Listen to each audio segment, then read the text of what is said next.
Good day, good morning, good afternoon, good evening. It's great to be here with you today. What we want to talk about today is around selling.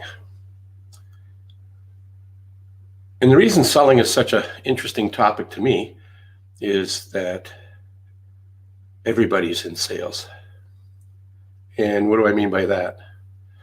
Well, one of the definitions of selling is the transference of enthusiasm to another person. So a leader, a mother, father, an older person to a younger kid, a coach of an athlete, somebody representing a service or a product.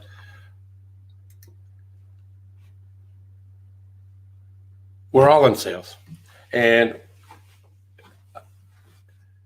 if we eat an elephant one bite at a time, if we approach sales with the same sort of mindset, then the sales process is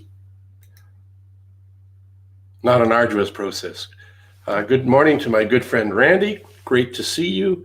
I understand you had a late night. You were at the airport bringing family back from another country. Thank you for popping in and wishing me a good forenoon. Always a quick-wit fellow, Randy. Randy's a professional salesperson too, and one of the things I really admire about him is his ability to be problem-solution oriented. What I mean by that is he has a solution for the problems he's identified to his ideal customers, prospects. And as a result of that, he's living a pretty okay life. He's in good health. He's got a great family. If you ever have an opportunity to meet him or hear him, he's Mr. Enthusiastic. Not over the top, insincere, but compassionate enthusiasm is what I would describe Randy as. So what I wanted to share today was mastering the art of selling is crucial. It's critical for anybody, whether you're a business owner, a sales professional, a doctor, a nurse, a police officer, again, a teacher. All of us are influencing other people. And the idea of that is to share the knowledge and information that we have available that would make their life better. If we can't make somebody's life better with what we represent, then we shouldn't offer it to them. We need to be brutally honest and don't get them to buy our idea, our product, or our service. So one of the things that I found is that there's 7 areas in the sales process that if we were to focus on these on a regular basis, prospecting, building relationships, that's where you build the rapport, trust, and respect. And once you understand what somebody is all about, where they're going, where they are, where they'd like to get going, you can identify their needs. And then in that process of identifying what their needs are, then you could come up with a presentation of ideas that represent the best solution for them based on the products and services that you have, which then moves you to presenting those ideas and then answering any concerns they have. Answering objections is commonly used in the sales profession. Really what it's all about is if you're not getting objections, you're probably not dealing with somebody you can serve. If there's an objection, it means they just have way more questions that they need answered. And it's our job as the leader in the sales role, in the leadership role, to answer those questions and help them see the end result that they could have as a result of decisions to make moving forward with your product, service, or just your role as the leader in a company, organization, or an athlete. Hey, here's another buddy of mine calling me Professor Phil. I appreciate that, Tim. Tim is actually another fascinating sales professional, business owner. Hearing his story is wonderful. I'm not going to try and tell it because he's lived it, and I've only heard snippets of it. But he jumped in and started a business and did what he ever needed to do. And he's really about, again, problem solving, providing a solution in his area of expertise and doing it with integrity and doing it with passion and keeping his word to himself and those he serves. That sums it up. Way more to it than that, but that's a bit of it. So the next part is closing the sale. This is getting the commitment and doing the resales and referrals is the last. So if you've earned the right to be the solution provider for somebody, having resales with them is an easier thing to do, and getting referrals is a lot easier and more of a possibility. Many salespeople believe that getting the first sale is the crucial one, and it's not. I'm going to tell you what the most important sale is. It's not the first one. It's the next one. If they come back and buy from you again, then you've obviously provided them with a value proposition. You satisfied their needs. They like and respect what you're about, and the value proposition is there.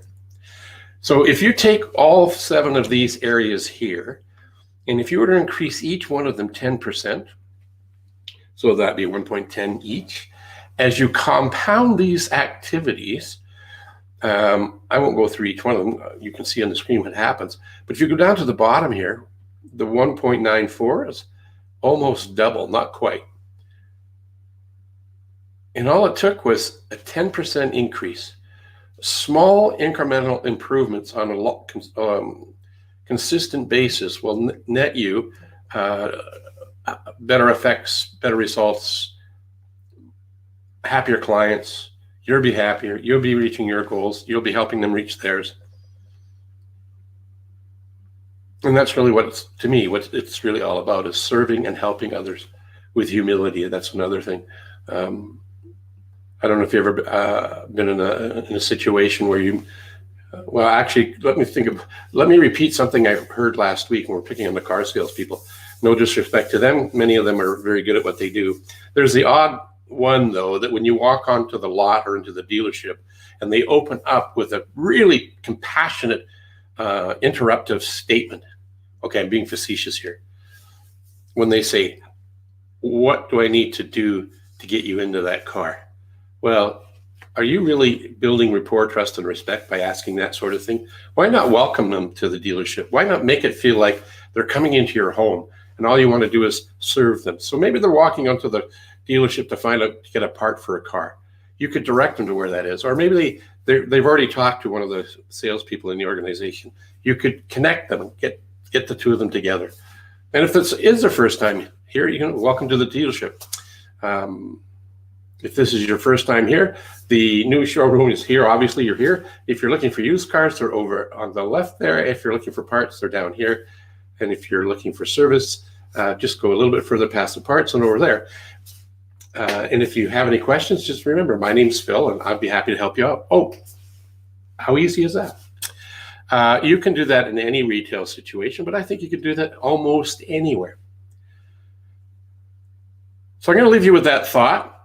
And I'll be talking about sales mindset and the process of being a professional salesperson throughout the week, starting at about 9 o'clock Mountain Daylight Time every day. And on Friday, there's going to be a buddy of mine from England, and he's going to talk about spin selling, and I'm going to talk about one of my favorite topics about building rapport, trust, and respect.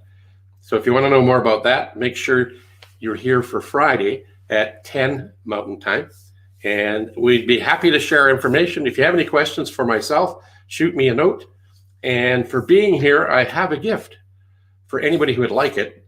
Everything starts with having a plan or having a vision.